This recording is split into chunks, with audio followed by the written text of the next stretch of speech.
evening and welcome to the Candidate Forum. My name is Ravine Jimenez and I am a member of the League of Women Voters of Benton and Franklin counties. The League is a nonpartisan organization that neither supports nor opposes candidates. In presenting these forums, it is our goal to provide opportunities for voters to become better informed about the people who are running for public office. The 2024 general election candidate forums have been pre-recorded in person by Northwest Public Broadcasting at WSU Tri-Cities.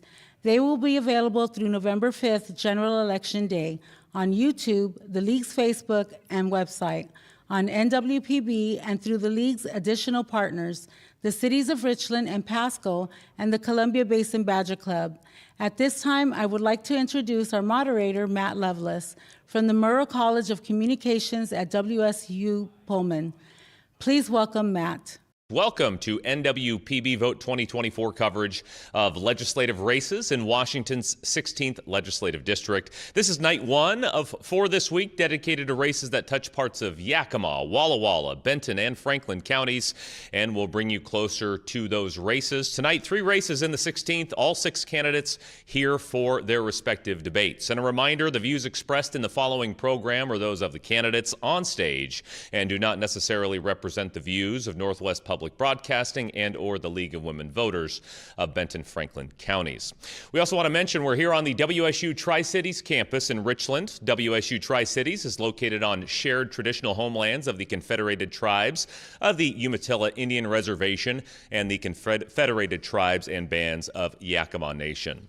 Now, here's how today's program will work. We have an hour and 3 races. That means we'll get just a little less than 20 minutes with each one. And with that, here's how timing will work. All candidates will hear questions from the League of Women Voters. No opening statements in this program. We will get at what your priorities are in our line of questioning. There will, however, be time for closing statements. All timers right now are set at 90 seconds for responses. Now, as moderator within the time parameters of this program, I do reserve the right to include more questions or, time permitting, shorten some of these response times. Now, for now, that's not part of the schedule.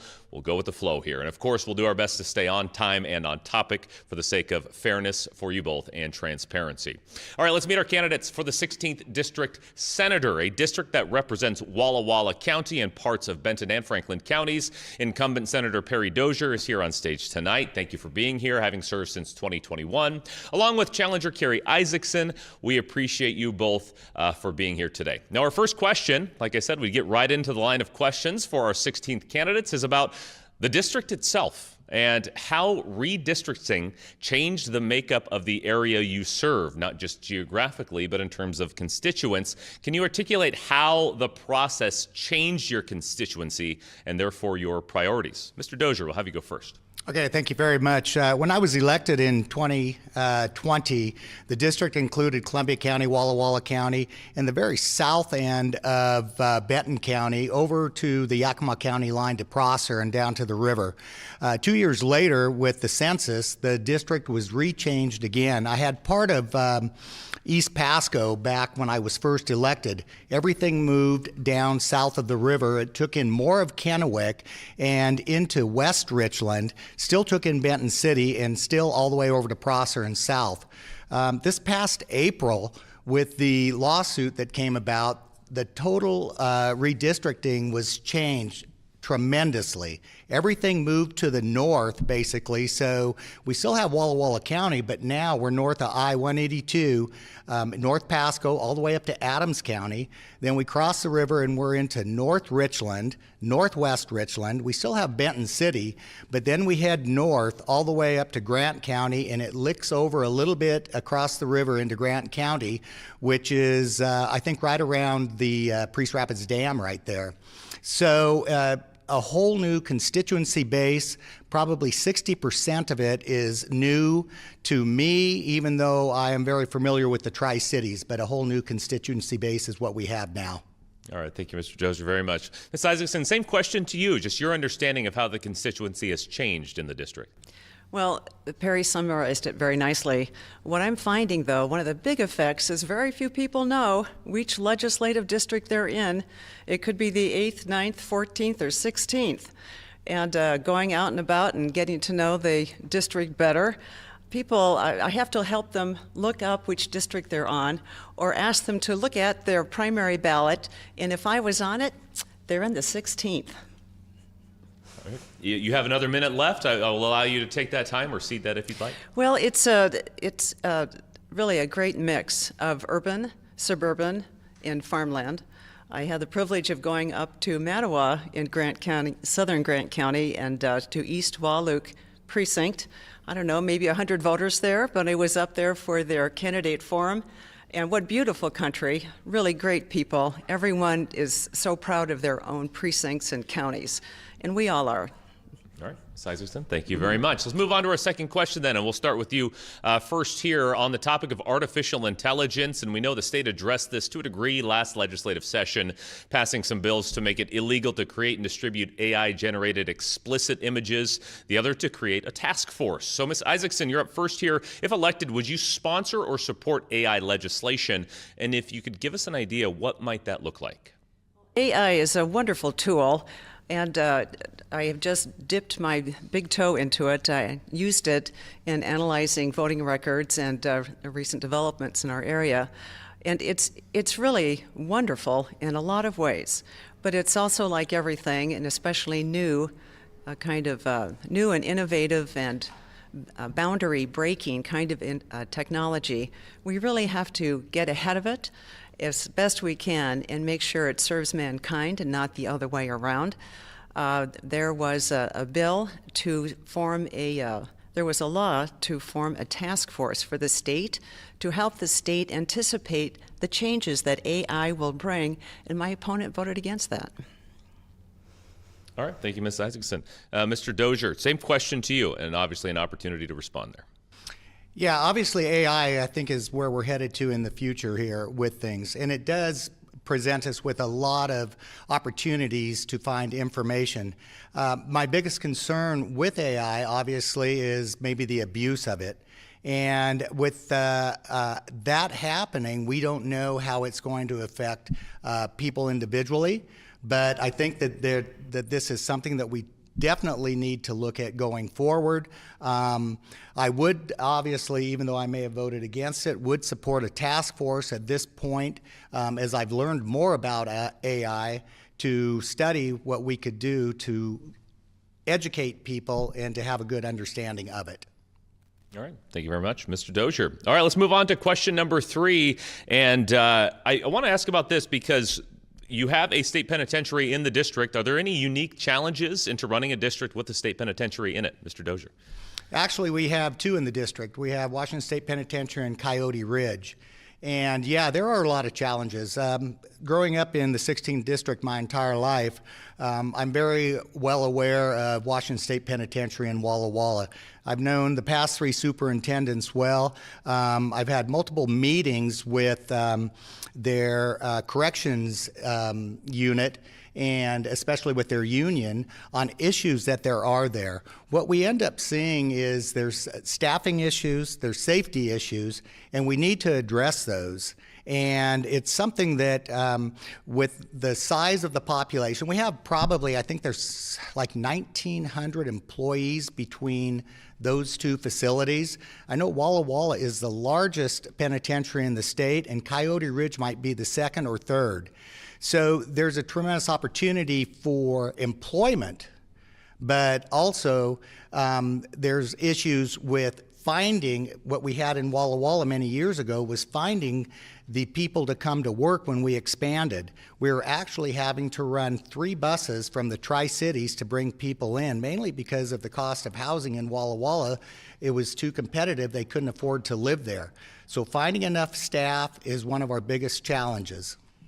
All right. Thank you very much, Mr. Dozier. Same question, Ms. Isaacson. Well, the penitentiaries are a big part of our communities. We have a lot of people who work there, and they're a real source. They're, in a way, an economic engine also. We have a lot of government employment at all levels within the district.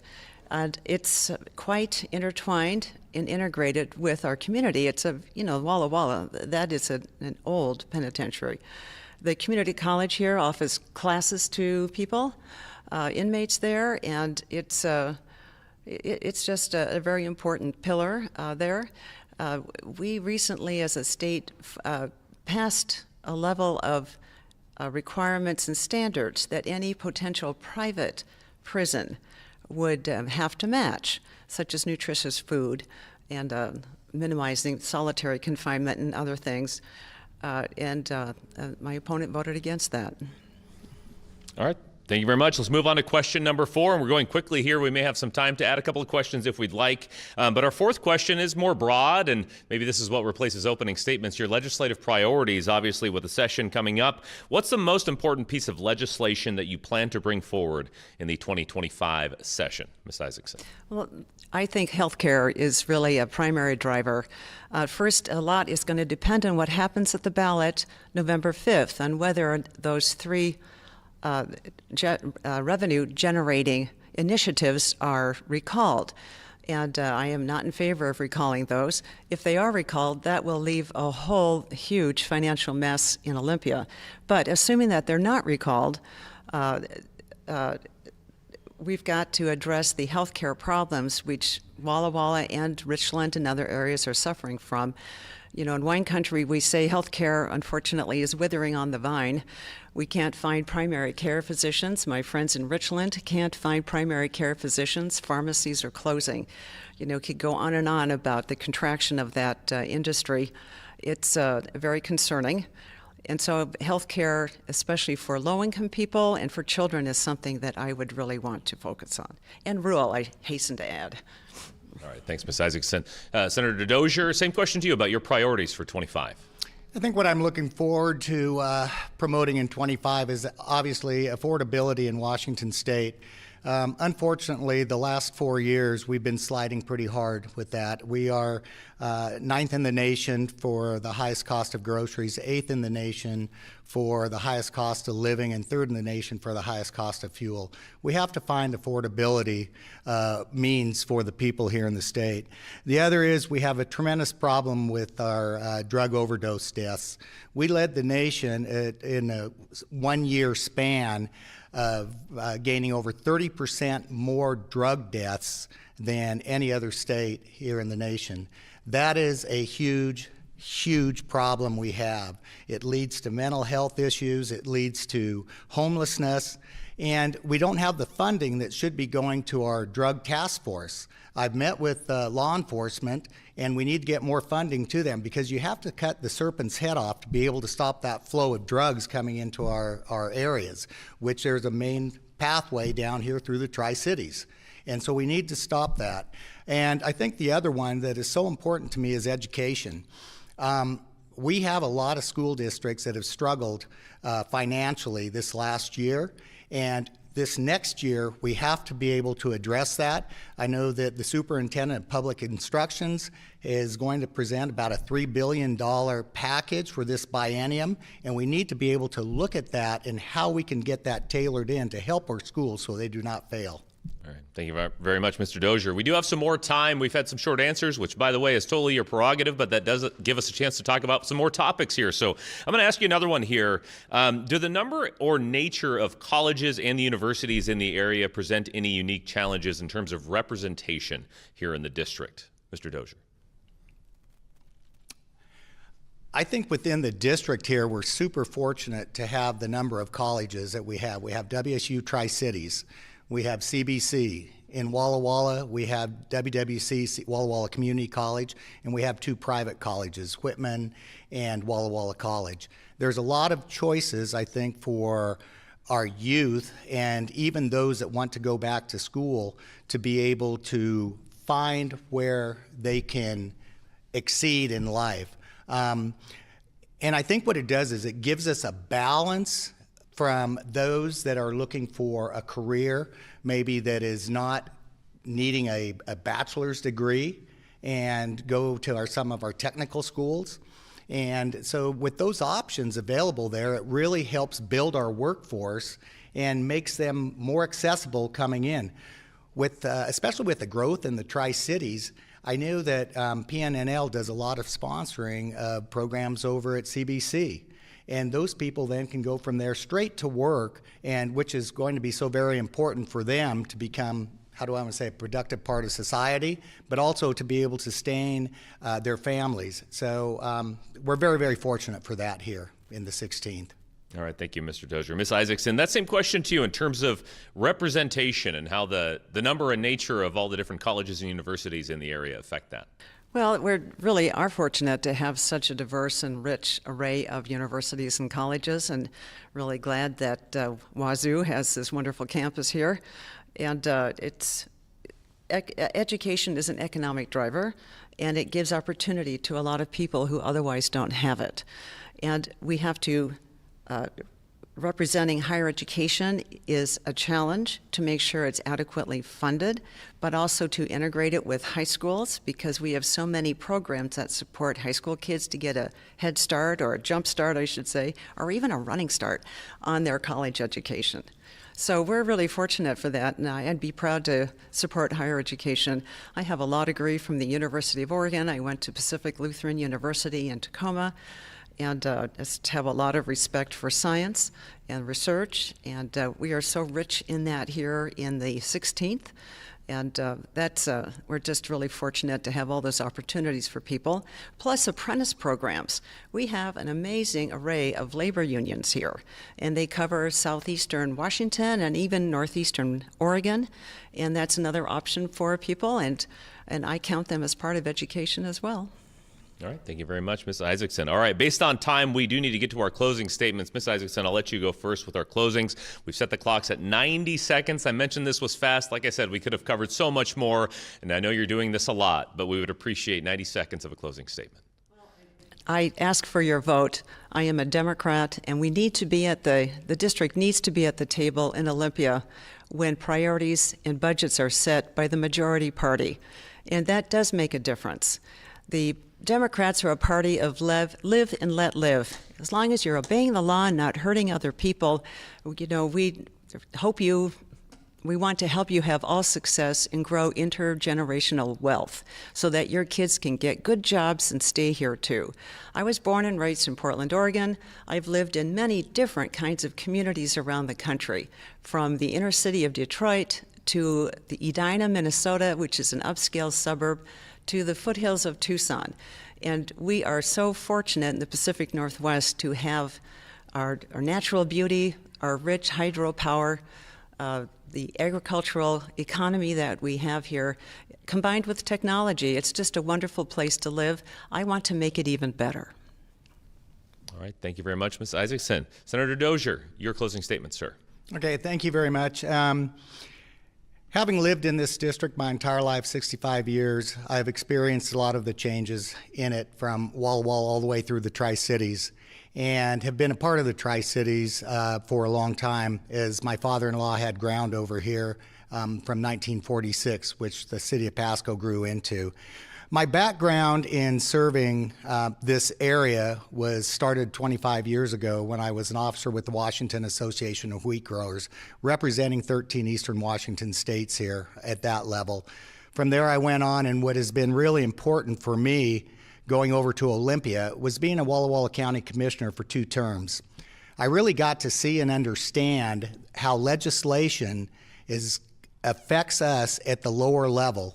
And that is something that I always bring to our discussions when we go to pass bills. Because ultimately, a lot of this, we talk about unfunded mandates, fall down on the local level where we have to figure out how to find the funding for it.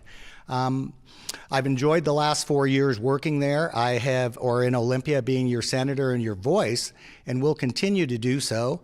I've been on the Education Committee for 4 years, as I spoke, and I am ranking member on Business, Financial, Gaming, and Trade, which deals with our banks and our insurances, which it keeps going up. So I would appreciate your vote this coming November, and will be your voice again in Olympia. Thank you. All right, thank you, Mr. Dozier. Ms. Isaacson, really appreciate your time today. I know it was quick. Hopefully that's not a bad thing for you, and we appreciate the time you spent for our voters, especially here. So that's it for our time with the candidates in this race. 16th District Senator, again, their names, Perry Dozier, Carrie Isaacson. We appreciate your time. And staying with the 16th into one of the two contested representative seats, another one with an incumbent and challenger. That incumbent is Mark Clicker, seeking his third two-year term in the post. The challenger, Dr. Linda Gonchevsky, an ophthalmologist out of Walla Walla. Here they are on stage now. Once again, we appreciate your time and effort in getting here today. And we just spoke with candidates for the Senate position, and some discussion there as we get right into the line of questioning about these newly drawn district lines all over the Tri-Cities area. And that means some nuanced changes in district needs. So let's begin this debate today talking about infrastructure. And Mr. Clicker, we'll start with you. What infrastructure does the 16th district need, and how would you advocate for it? Thank you very much. Thanks for moderating this. I want to thank the League of Women Voters for putting this forum on, and I look forward to the rest of the discussion. Housing is huge. Affordable housing is so needed. Taking care of the people that are trying to get into the workforce, stay in the workforce, and for our elderly that have a fixed income. So we have to create affordable housing, and that is probably the biggest need. And a lot of that has to do with regulation, permitting, and the cost drivers that make it unaffordable. And so I was fortunate to work on, put together a bill. It was a cost driver bill.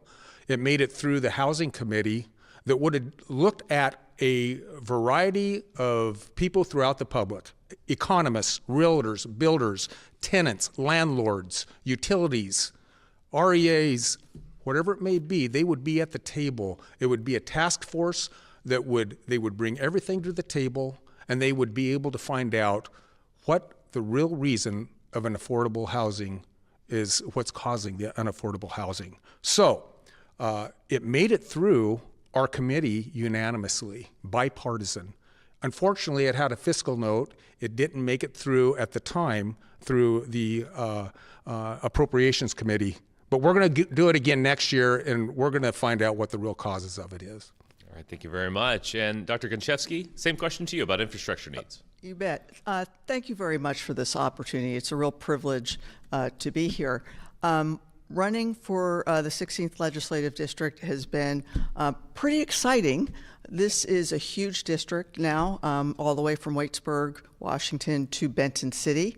I've been very excited to meet so many new people and to learn about this particular part of the district, Richland, PNNL, Hanford, and all the exciting things that are happening here. This area is going to boom economically in the next 25 years. So infrastructure is really important. And as Mark said, housing is probably at the peak of what we're going to need. We definitely need more affordable housing, but we're going to need a lot more than that. We're going to need power. We're expecting chip manufacturers to set up shop here in this area. We're going to have EV battery producers. We're going to have the Hanford cleanup. That's going to require additional rail. We're going to need more roads. So we are going to need all kinds of infrastructure here, and we've got to be prepared and forward-thinking. We're going to need people to work. We're going to need union workers, skilled workers. We're going to need childcare people to take care of all these workers. We're going to need more education to train and prepare people. We're going to need healthcare workers, physicians. So I think we need to get ready for a broad increase in our infrastructure. All right, thanks, Dr. Gonchevsky. All right, let's move on to question number 2, and we'll start with you here first for this one. And this is amid any number of budget questions we could ask you about, but let's talk about schools right now in the 16th District. Reports out there that schools are running out of that COVID relief money. That's going to lead to some cuts to staff positions all over districts, all over the state. This district is not exempt from that. And as this is happening, the League's question is, where do you stand on funding for after-school programs for elementary schools and middle schools, and why? Well, I think we need to fully fund all our public schools so our local school districts are not on the brink of bankruptcy. Clearly, there's a problem with the McCleary formula that so many of our local school districts are teetering on bankruptcy. I believe after-school programs are essentially important. We need to enrich our students with more than just the 3 R's. They need art, they need education, they need a place where they can do their homework. Also, most parents aren't done working at 3 in the afternoon. They need to know their kids are somewhere in a safe, stimulating, and enriching environment after school. So I think we need to be realistic that we need to be funding education so children and students are engaged and supervised until 5 p.m.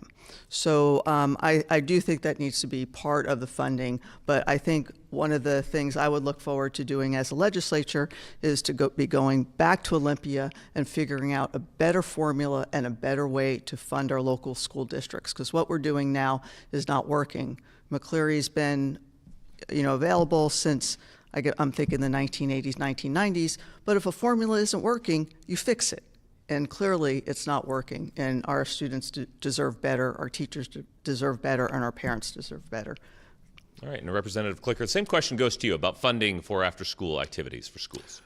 It's really important that we have the funding of after-school activities. In fact, at least the Walla Walla School District, they're making it possible to utilize some of their funding where parents, especially families that can't afford the things such as band or choir and some of those different things they usually have to pay a fee for some of the sports.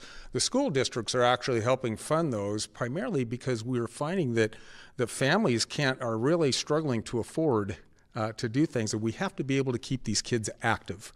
And that is some of the things that we have fallen behind on, is because we've going into another realm is some of the technology, the smartphones, some of the things these kids are they're using every day, and it's consuming their lives, and some of these kids are reclusing.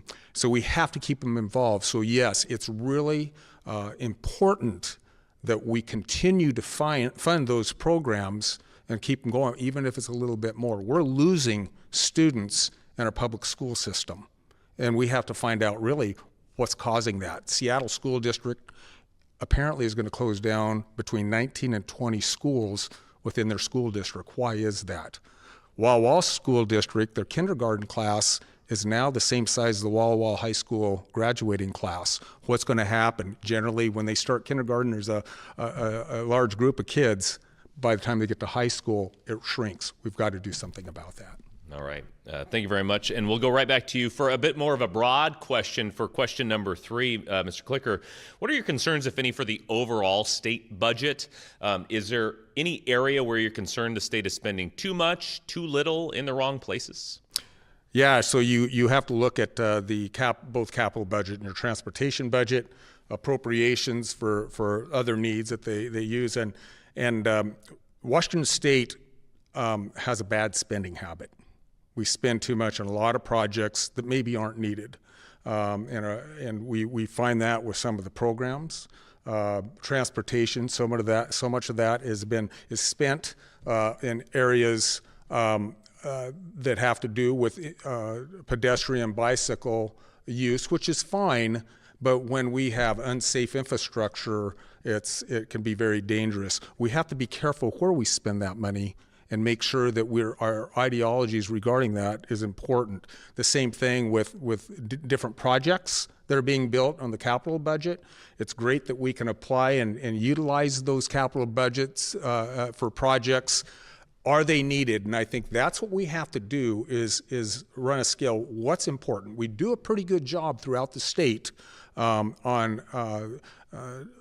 providing projects for different programs. It doesn't matter if it is in the Tri-Cities, Waitsburg, Seattle, Bellingham. Both parties do a good job distributing that out, but we have to be careful what is important and how does it work well for the public.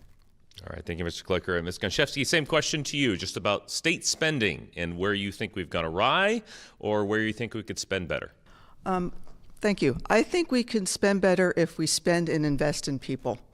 As a physician, I'm very concerned with healthcare. I can see that our healthcare infrastructure is in crisis. We have doctors leaving our communities. People are having a hard time finding access, and we're suffering on mental health care services. And I think we need to keep in mind that when the state spends money in those areas, they're creating jobs. Those people who are working as physicians and nurses and working as mental health care counselors are are an investment that the state can make. So I would look to invest more strongly in healthcare, in education, especially childhood education and early learning. It's better to be penny wise and a pound foolish. All the money that we spend on early childhood education is money that we can save later on in life and keep kids are less likely to get into trouble, to get involved with crime if they're invested early on. So I would take a very pro-family, pro-child look at investing in education. As regards to transportation, I think that we can and should be investing more money in mass transit and rail to move people. Not everybody here has access to a car. Not all citizens can drive. So those are things that I will look at regards to budget. All right, thank you, Dr. Gonchevsky. Our fourth question is on the line between accountability and privacy in your job, or to put another way that we know is legislative privilege, something that's been moving to the forefront the past 5 years, particularly when it comes to withholding information from public record, protecting communications among legislatures in the legislature. Ms. Gonchevsky, what's your understanding of legislative privilege, and if elected, would you use it? Why or why not? My understanding, I have to admit, of legislative privilege is limited.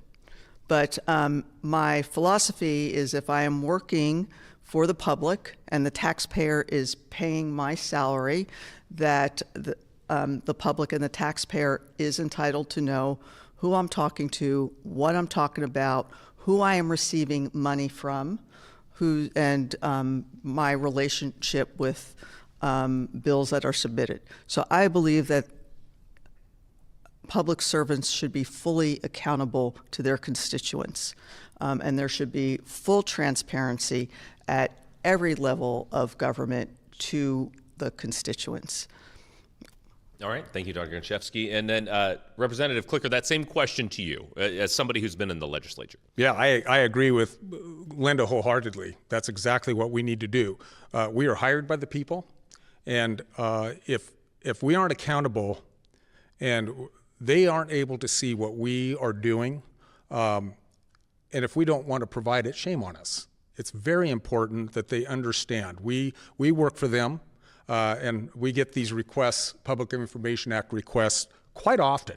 And we provide what is needed to be provided, and then some if we need to. And so I think it's a good rule. I think it's something that needs to be done. There are people that don't want to see that happen, but you know, when you're out there working for the public, and we need to make sure that we are doing our best and we are held accountable. All right, thank you very much, Mr. Clicker. As a professor who teaches journalism and often files many of those records requests, I know we're interested to hear your answers on things like that. Well, finally, we mentioned this was going to be quick, and it is. We have some time for some closing statements. Now, we said it before, we cannot cover everything. We just covered a few things here, and we know you're doing this plenty, but this is a chance to cover the things that you perhaps want to address the most. Mr. Clicker, we'll let you start for a 90-second closing statement. Well, thank you. My family's been in the area since 1861 on my mom's side and 1891 since my father's side.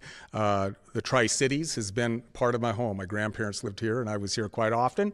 Walla Walla farmed that for many years and farmed on the Snake River. So it's really, it's all home. It's something we've lived with, and we believe serving our community is what we have to do. I think it's all of us should be required to serve our community in some way. For me, the most important things that are important to our district is both the issues on mental health and the drug problem and our housing problem. We need to address all of these, and we need to do it the right way. The great thing is every bill I sponsored the last couple of sessions were bipartisan bills. I had a Democrat co-sponsor with me, and as any of the bills that we have, not everybody's bills make it through to be signed by the governor, but the best way to do it is to work back and forth and together in a bipartisan way.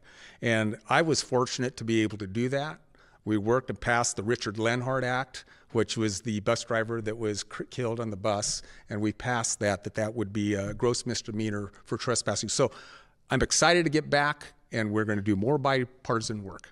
Thank you. All right. Thank you, Mr. Clicker. Ms. Gonchevsky, your closing statement. Okay. So as I mentioned earlier, I'm from Walla Walla. I've practiced medicine there for 28 years. Originally, I'm from the East Coast. I was educated at Johns Hopkins, and I have an engineering degree from that institution. I received my medical degree from Rutgers Medical School in New Jersey. But I've been blessed to be able to call Eastern Washington my home. I've spent 35 years taking care of patients. I've operated on thousands of patients here in Eastern Washington. They've trusted me with their vision.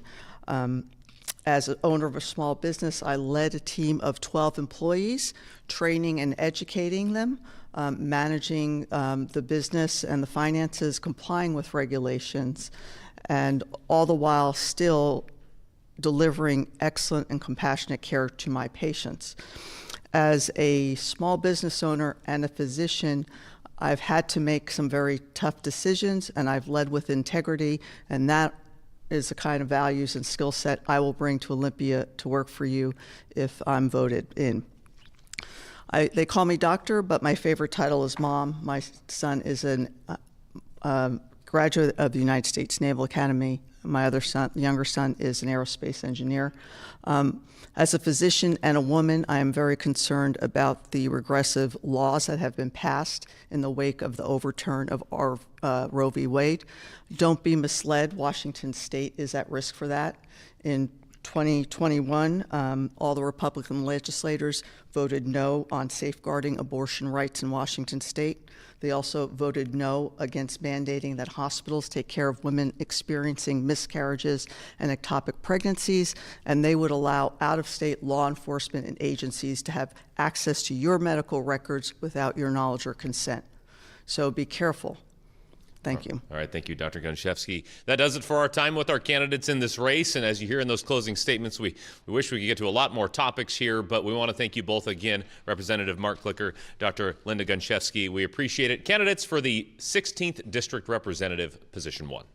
And that makes for an easy transition to position 2 in the 16th. We'll get a couple more candidates here on stage. In this race, we have incumbent Representative Skylar Rude in the position since 2019, facing Craig Woodard, a former union electrician and operating engineer.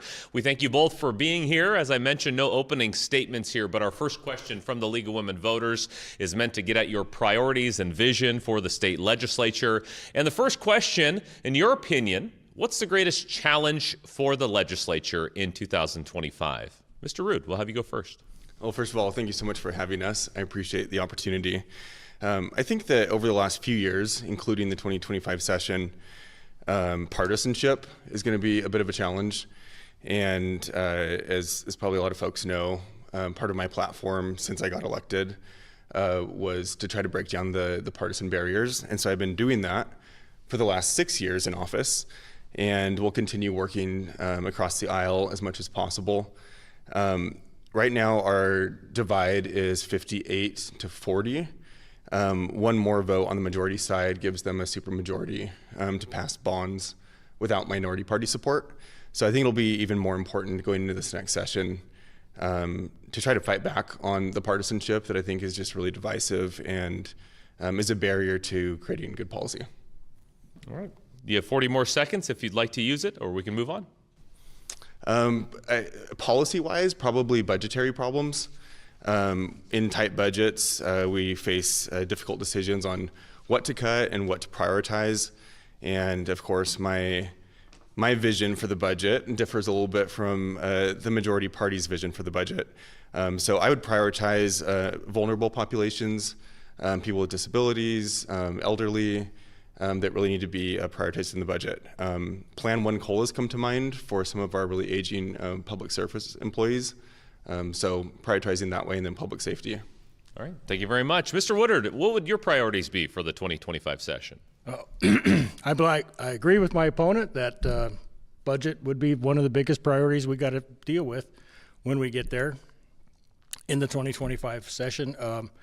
I know there's money set aside in certain areas that we need to access, where we need to make sure that our schools are funded properly. And what we've been hearing the past couple of days is there's a lot of people with special needs in schools that need extra care, extra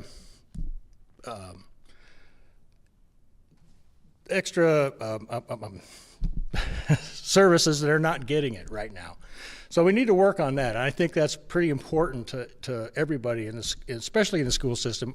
Our education is very important in the state, in the fact that we want to make sure that kids are educated properly, and we don't turn out a bunch of people who don't know what's going on in the world, and they need to have all the basics and the basic information that they need. And the times are changing, and the kids need to keep up, the teachers need to keep up, and we need to work on that and make sure that we can keep that momentum going.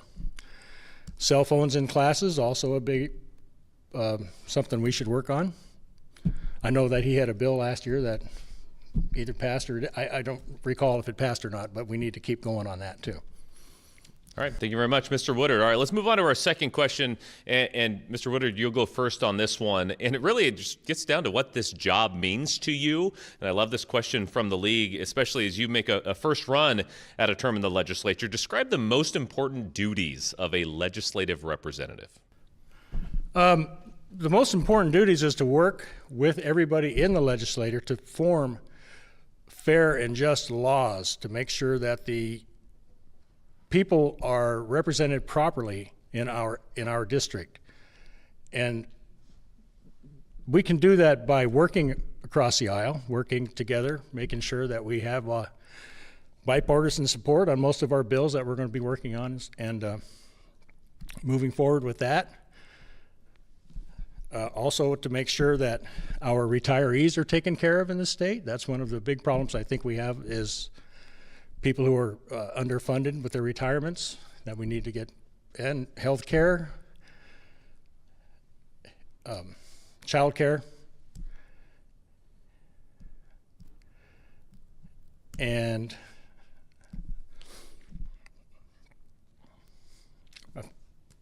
health care, child care, and housing are the most important things that we have to work on in the coming session, in my opinion.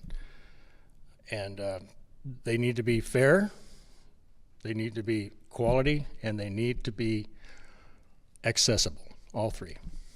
All right, Mr. Woodard, thank you very much. And Mr. Rood, you've been here, and who knows, your answer may be a little bit different or nuanced. What is the main duty of a legislative representative? I would say that the only legislation, well, first of all, the legislative branch of government is the policy-making branch of government. And we have the executive branch that implements the policies of the legislature. The one piece of legislation that we are required by the Constitution to pass is the budget. We already touched on that a little bit, so I'm not going to go into that. But upholding the Constitution, we all swear to uphold the Constitution when we're sworn in, and that's one of our top duties. As probably a lot of people know, because of the McCleary decision, the state constitution says that the paramount duty of the state is to provide ample provision for the education of all children in the state. So K-12 is the one policy area that's called out in the Constitution. I happen to be the ranking member on the Education Committee, which is the minority party lead. So my focus has been on K-12.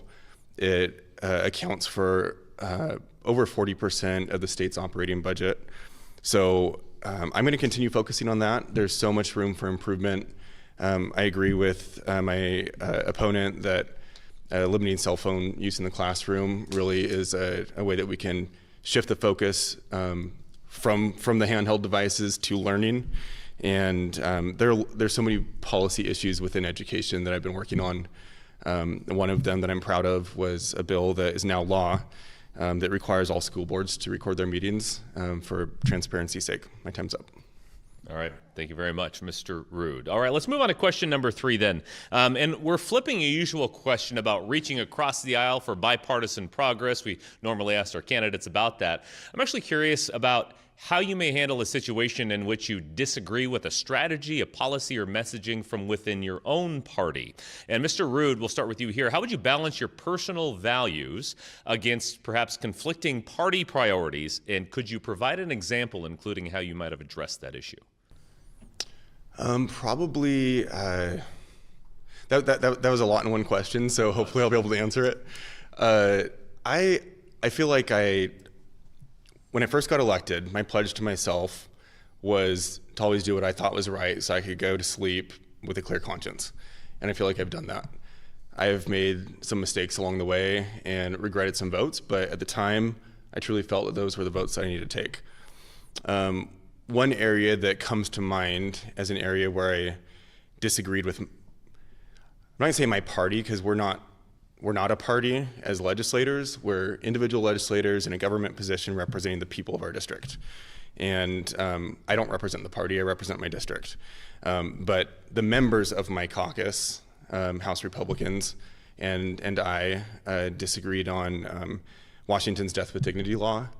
And I worked for 4 years to improve access to that law. I think there were maybe 2 Republicans that ended up voting for that. My bill is now law. But it allows a person who is terminally ill to be prescribed a lethal dose of medication to end their life. There are a lot of safeguards in there. They have to be within 6 months of death. They have to have 2 providers. There's a waiting period, all this kind of stuff. But as kind of a libertarian-leaning person that really emphasizes personal rights, I thought that was a good policy, and the voters actually implemented that 15 years ago, and I just had some updates to it. So we just disagreed and went our own ways, and I appreciate my caucus not being hostile toward me over it. I appreciate it. And you bring that up. Even that last bit is sort of why we asked that question about differing from party values, however you might define that. Mr. Woodard, what are your thoughts on that? Well, I believe in negotiating one-on-one, whatever it takes. If I had to go in there and talk to someone to make sure that they could see my point of view, I would make sure that we negotiated till we came to a conclusion. And when you walk away, if there's a win on each side, if both sides feel like they won, then that's a successful negotiation in my mind. And that's the goal that I would approach it with to reach. So whatever it takes, it takes a lot of time, sometimes 4 years, you just got to keep going. And if you believe in it strong enough and you don't want to give in, sometimes you do have to compromise and give up a little bit to make it happen. But I think that the best way to do it would be to negotiate and make sure that everybody who walks out of there feels like they got something out of the deal. All right, Mr. Woodard, thank you very much. And we're going to go right back to you with our 4th question, and one that's become a state issue for states across the country is about abortion. And law is relatively unchanged since 1970 here in Washington, abortion legal up to fetal viability. In 2023, the SHIELD law was passed, keeping citizens from facing civil or criminal action in the state in response to Roe v. Wade. Mr. Woodard, where do you stand on state legislation regarding abortion? I think the state legislation that we currently have is pretty strong in protecting women's rights, and I think we need to make it better, make it stronger if we can. One of the problems that we're having right now is people coming from out of state that don't have the same rights we do here, and nothing wrong with it. We need to make sure that we are an accessible place for people to come to, but at the same time, that leaves us kind of short on healthcare needs for people that live here in the state. So we have to kind of balance that out and make sure that we have enough people to work in the healthcare industry to make sure that we don't lose that situation right now. You have some more time if you'd like to use it. Yeah, I just want to say I do stand up for a woman's right to choose, and that's one thing that since it's been the law for 50 years in this country, and I think it should go back to that as soon as possible. All right. Thank you very much. Mr. Rood, same question. Where do you stand on state legislation regarding abortion? Thanks for asking the question. It's probably the most sensitive of the election cycle. For background, the voters of this state created legal access to abortion in the 1970s, before Roe v. Wade. And there have been measures since then to improve access. I think that this issue comes up in campaign season because it's a hot issue. People feel passionately about it. But I think the idea that abortion access would be threatened by Republicans in Washington is misguided. I pointed out at a forum the other night that Republicans have had control since I've been in the legislature as staff, control of the Senate. There were 0 Republican abortion bills passed out of the Senate. When Republicans had control in the 90s of the House, 0 abortion bills. So I think that in the House Republican caucus, we recognize the value that we place on direct democracy in the initiative process. And I feel comfortable saying that the majority of Republicans believe that the legislature should not be passing abortion law to contradict the initiative that the people passed. If there are any changes, those need to go back to the ballot for the people to decide. All right, thank you very much, Mr. Rood. Well, we have left ourselves a little bit more time, so I'm going to add a question here, and this is another one of those perspective ones, but also it helps our voters sort of get your understanding of your job. What are the key differences between a senator and a representative in a district like the 16th? Mr. Rood? Very, very little. So there are the 2 chambers in the legislature, the House and the Senate. They serve the same lawmaking function. The one difference that stands out to me is the Senate does confirmation of gubernatorial appointees. If there was ever an impeachment process for an elected official, it's just like the federal government. The House handles the impeachment, the Senate handles any kind of trial or conviction. But for the most part, each chamber operates independently, but like the committee process is the same, the obligation to our district is the same, the geographic area of our districts is identical, same voting population. So really, as far as the lawmaking piece of the job, it's identical. There are half as many senators as representatives, and so where I collaborate with Representative Clicker on legislation and we work on priorities together, in the Senate there's only one senator per district, so it's more of I would say, an independent. Senators are in a more independent position as the lone person representing their district in that chamber. So little differences like that, but essentially same function. All right, Mr. Rood, thank you very much. And Mr. Woodard, it's the same question to you, your perspective on the differences between a senator and a representative. Yeah, I was going to say there are twice as many representatives as there are senators, so the representatives actually represent fewer people than the senators do. The senators actually represent twice as many people as each individual representative does in a district because there are more. So it's helpful to have the senator and the 2 representatives in the same party. They can actually get more done that way, I think. But at the same time, we also need that balance of having a representative from each party in those spots so that we can balance it out a little better and maybe make some more balanced legislation in that respect. All right. Yeah. Thank you, Mr. Woodard. I'm going to add one more question here, and actually I'm going to ask our clock timers, could we set the clock at 1 minute for this one? We're going to try to sneak one in before closing statements here. This comes from the League of Women Voters. Any unique challenges here in the 16th, and we asked this of our Senate candidates as well, in terms of representing an area with a state penitentiary, or I should say a couple of correctional centers here? Mr. Woodard. I would say that the people up there at the state penitentiary are doing a pretty good job of getting people out and having these programs to get people back into society, and that's really what the special aspect would be, to make sure that they are released into a friendly area, or they're friendly. I mean, it's safe for everybody when they get out, and to make sure that everything works the way it's supposed to. And it also gives access to people who want to go and help the people in the prisons. I know several people who have worked up in the Walla Walla Penitentiary, and none of them has had a bad experience there. It's always been positive from what I've heard. So. All right, Mr. Woodard, thank you very much. Mr. Rood, same question.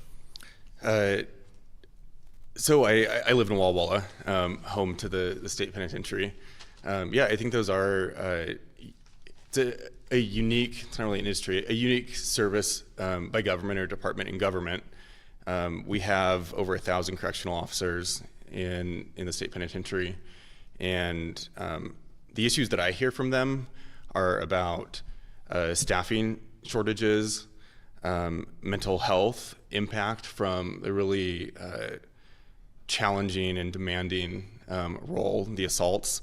I introduced a bill that extended peer-to-peer counseling programs specifically to Department of Corrections. That was a Teamsters 117 request. The governor signed it. It's now law to help address that issue. I think generally safety of correctional officers is an issue, and I've been meeting with them and doing my best to support them in that. All right, Mr. Rood, thank you very much. Well, we appreciate both of your responses to these questions. Before we go, we did promise some time for closing statements. We'll reset the clock to 90 seconds at this time. And Mr. Rood, your closing statement now, sir. Thank you. Thanks again for whoever's tuning in and out there, and thank you to the League of Women Voters for hosting this every election cycle.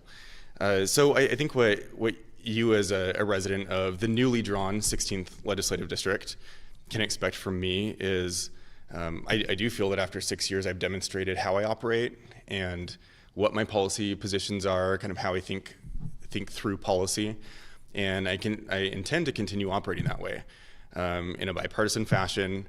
I started a bipartisan working group with House Democrats.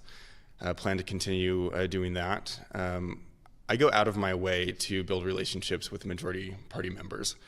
One of the byproducts of that is effectiveness. I've had 9 bills that are signed into law by our Democratic governor, and I think that's a demonstration of the bipartisan relationships that have already been built. But aside from that, I just think it's the right thing to do, and in a time when there's a lot of division, we need to overcome that and be above the partisan division that's happening. I think it's easier in Washington state to do that because it's smaller. As we just talked about, we have 49 senators, 98 representatives. We don't have the 435 representatives that the US House has. So I get to know every one of my colleagues, and I think that's pretty special. So I will continue to not be a one issue representative, but try to be someone who's responsive to a wide variety of issues facing this district. Right. Thank you, Mr. Rood. Mr. Woodard, your closing statement. I'd like to say that a college education is not the only path to a successful career and a successful retirement. The trades right now are really in desperate need of people to go to work. And if you tune into a good union apprenticeship program and get yourself in a job like that, you can go in there for 4 years, get paid while you earn while you learn, and get out and have a very viable career, well-paying job without student loan debt. So that's one thing that I would recommend everybody do, especially in this area with the Hanford operation going full blast, and it'll probably be here for a while. I understand till 2040 or something like that, maybe even longer. We know how that works, and there's a lot of government funding there that goes on. So it is important to get that area cleaned up, and we need to concentrate on that for the future. That's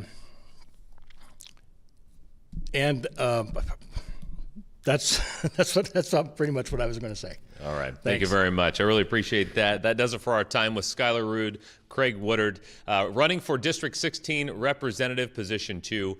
Thank you both for being here today. Thank you. Thank you, Matt. And I want to remind our voters about some election information as we wrap up this hour of NWPB's Vote 2024 coverage. Before we sign off, a reminder that general election is coming up on November 5th. Ballots will be going out beginning October 18th. And a few deadlines here. If you have not registered to vote and want to do so by mail, that deadline is October 28th, 8 days before the election. You can register in person all the way up to Election Day. In fact, all the way up until the moment the polls close. And if you happen to be watching the first airing of this program, we'll let you know our next set of debates will cover races in Benton County, contested seats on the ballot for Superior Court Judge, Commissioner, and Public Utility District Commissioner. Well, we'll also have our full programs online at Northwest Public Broadcasting on YouTube. And not just these programs, but coverage from NWPB on some of the stories behind the questions we have asked our candidates here today. We thank you all for joining us, and thank you for wanting to learn more about those running to serve your community. Have a great night.